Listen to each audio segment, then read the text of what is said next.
Hello there ladies and gentlemen, I'm Paul TX141 Walsh, welcoming you to an all new World of Warships gameplay today on our channel. In this episode we're setting sail in the Tier 8 premium German heavy cruiser known as the Prinz Eugen, in a Tier 9 domination game on the map Estuary. Joined by our good friend Scorpion on Fire, today's gameplay is for us to talk about how one may better implement their Prinz Eugen, and by association the Admiral Hipper, to benefit their team over the course of a given match. Whereby I say by association, because unlike the typical premium in-game, the Prinz Eugen does not bring anything new to the table, other than being the sister ship of the Tier 8 standard German heavy cruiser, the Admiral Hipper, or the two ships being of the same class, i.e. the Admiral Hipper class. Therefore her statistics are no different from the Admiral Hipper for all intents and purposes, and really she's more of a collector's item or a moneymaker ship when you're investing in her as a premium, rather than a ship that brings something new to the table. And I bought her so I could try to understand what high-tier German cruiser gameplay would be like before I invested my time down the German cruiser tech tree. And what we're going to see is she can be very punishing if you get things wrong, but at the same time she can be very rewarding when you get it right. Now in terms of our opening game plan, we're going towards Objective Delta, but we've already made the observation that our Z-23, the Tier 8 German destroyer, is being a little bit slow to join this match, perhaps by no fault of their own. But regardless, we're going to act as the initial spotter. Now this sounds counterintuitive because what you're actually sailing here, and one of the key weaknesses of the Prinz Eugen, is a ship which does not have very good concealment, and one of the weakest concealments at its tier for a cruiser. With a full concealment build as what you're seeing, you'll have a detectability at sea of 11.5 kilometers. Meaning that what we're going to have to do is expose our broadside intentionally and let our foes have a clean shot at us as we slow down intentionally as well, and gradually use our rudder shift of 8.7 seconds to turn away. In the meantime, we'll use priority target, the captain's skill, to give us an indicator of how many enemy ships are looking this way, and hopefully bait some fire or bait some actions from the enemy team that can give us some further information. Whereby the enemy destroyer has gone to smoke, and what we're going to see shortly is that some shells come up from grid square F7, and due to the number and the high shell arcs, we can guess that that's the enemy Atlanta sitting there. And we're relaying that back to our colleague Scorpion, who's in his Tier 8 standard German battleship known as the Bismarck.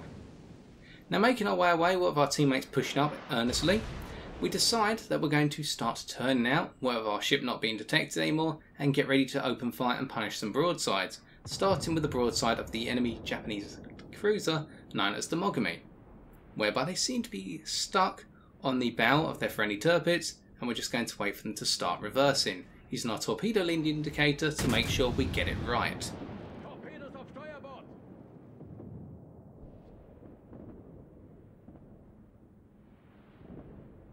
And so with an opening salvo of 13,500 damage, let's replicate that with the follow-up.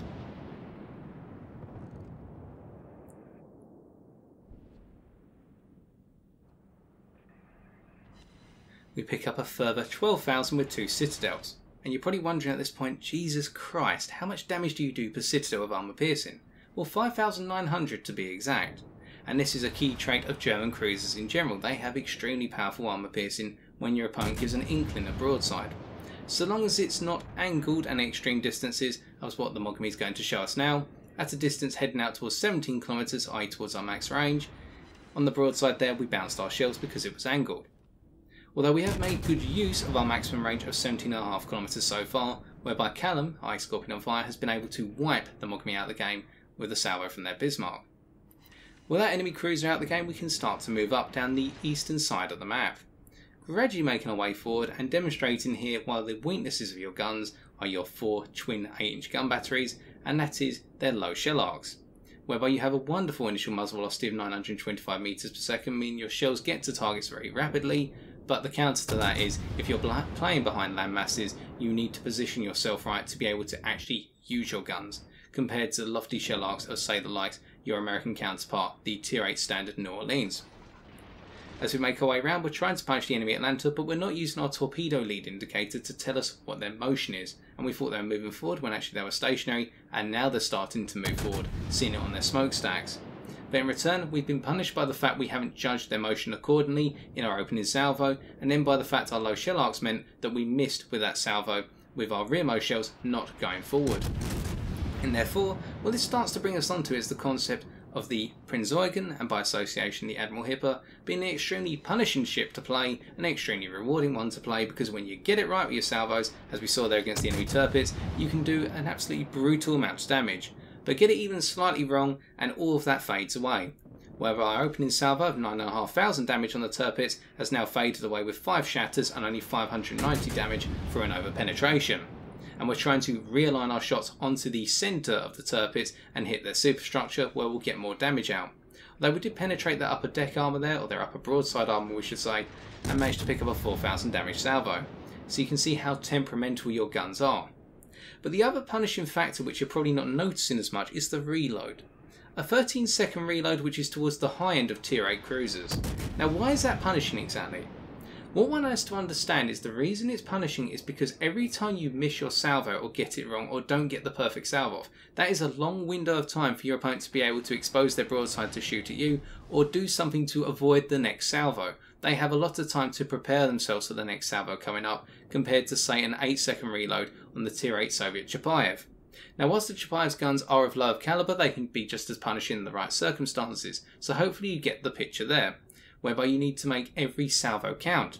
And here we judge it just right, based on our notion that the Fiji is going to be turning towards our ships up towards Objective Bravo, and therefore exposing their broadside towards us. And as we can see, the shells hit on the bow of the ship, going in through one of the lead turrets and doing 11,500 damage. And then we follow up once again, judging the Fiji's motion correctly, and the shells will do the singing for us. Another 2 citadels. That Fiji is now down to 303 health and trying to heal it. It's not going to work, dear fellow, because we've already got a 3rd salvo on the way. And that's one British cruiser out of the match very quickly.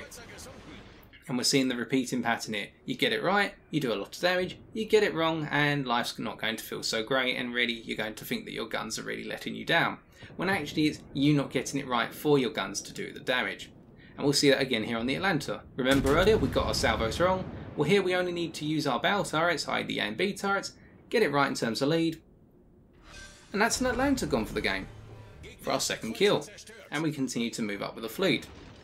Now the next thing you're probably wondering is, what about fleet positioning? Well, I personally feel that due to the range of your guns and the decent muzzle velocity, you don't want to be too far forward, because you don't have the manoeuvrability to essentially needle your way through enemy fire and needle your way around very tight spaces. I mean, you've got torpedoes coming in, but at the same time you don't want to be too far from the lead elements of your fleet, because you do have a very powerful hydroacoustic search consumable, whereby you can spot torpedoes out to a distance of roughly 4.8 kilometers if I remember correctly, and ship acquisition is heading towards 6 kilometers, or roughly 5.8 from what I recall.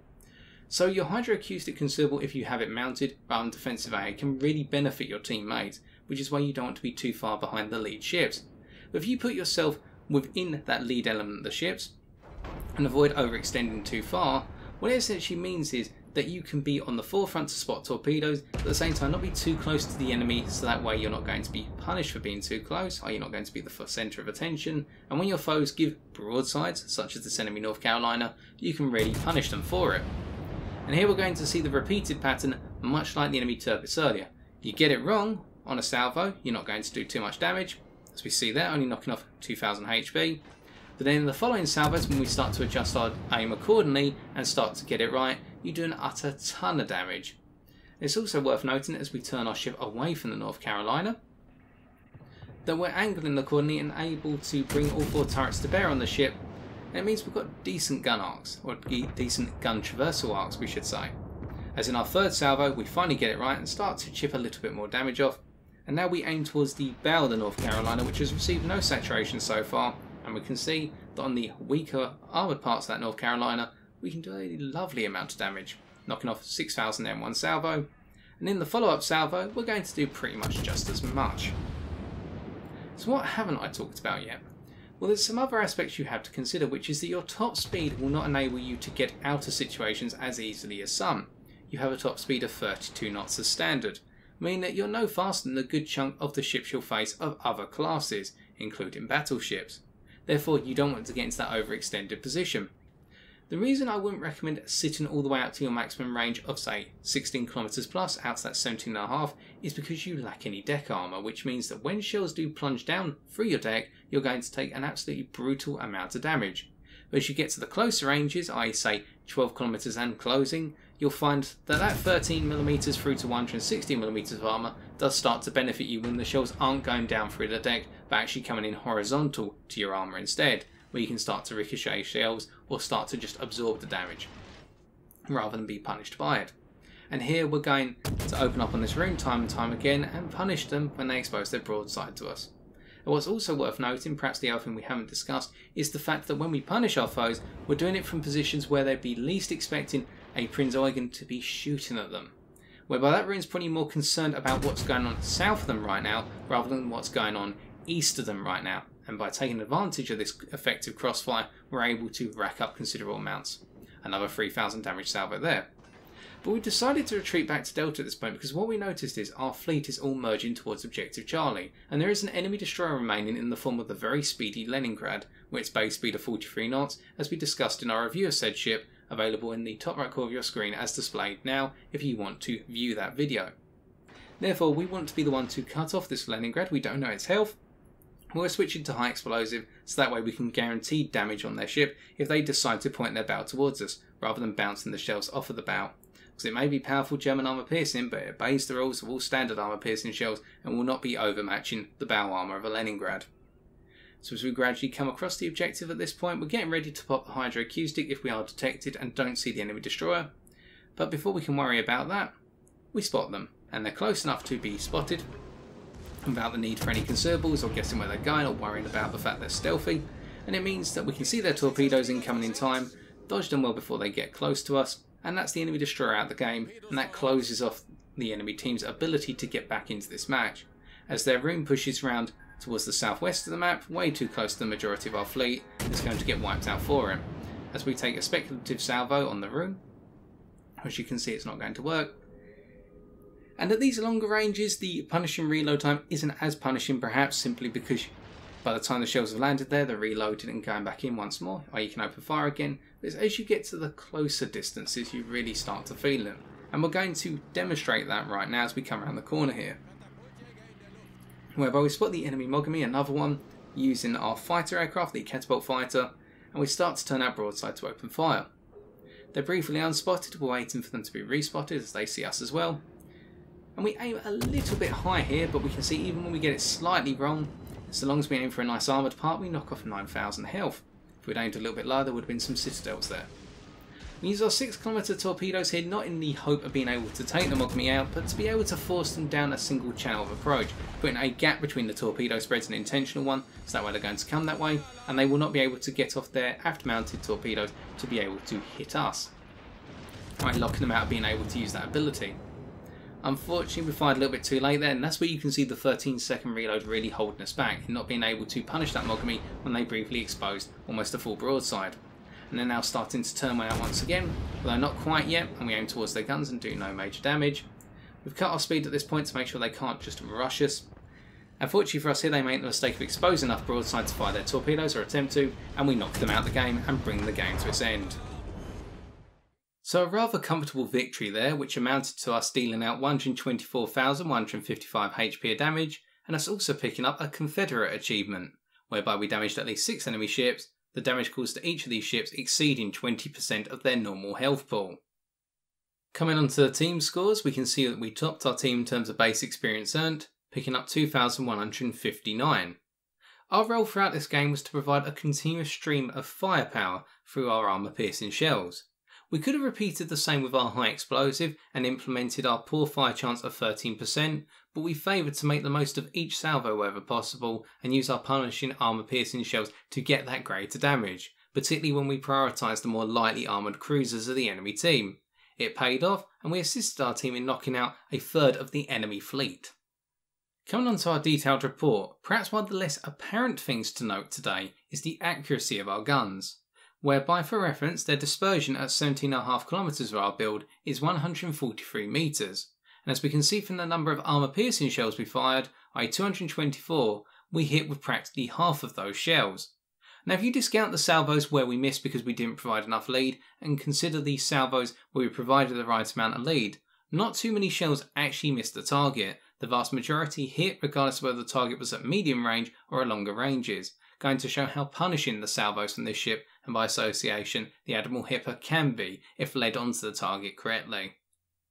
And finally, coming on to our credits and experience earned, we can see that after additions and deductions, we walked away with a rather lovely 880,329 silver credits and 9,718 commander experience.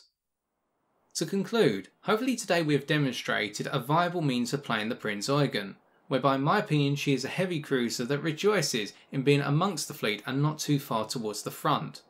The further she goes towards the front, the more exposed she becomes to incoming fire and her manoeuvrability is undermined accordingly. But if you can keep her towards the middle of the fleet, she's able to use the power of her guns and indeed their range in order to bring down any enemy ships, particularly battleships and cruisers, that expose their broadsides, thanks to her very powerful armour-piercing shells. However, with that comes a bit of a punishment factor, which is that if you do not provide the right amount of lead, open fire and miss the target, you have that 13-second reload which feels like an absolutely long time, and in return your foes, aware of the incoming fire from your ship, can start to angle against your ship or alternatively fire back at you with impunity before angling away to dodge your incoming shells before rinsing and repeating that tactic, knowing that your 13-second reload is going to let you down. Therefore, if anything, I would say that the Prinz Eugen and indeed the Admiral Hipper have that key sweet spot, which when you hit it, it feels absolutely wonderful and you'll do a huge amount of damage over the course of a game. But if you ignore the sweet spot and fail to hit it time and time again, the experience can be one of frustration and making you wonder why you bought the ship in the first place. And so I've been TX141, and if you have enjoyed this video, why not leave a like, comment or subscribe for future World of Warships videos on my channel. But until next time, ladies and gentlemen, take care and fair seas.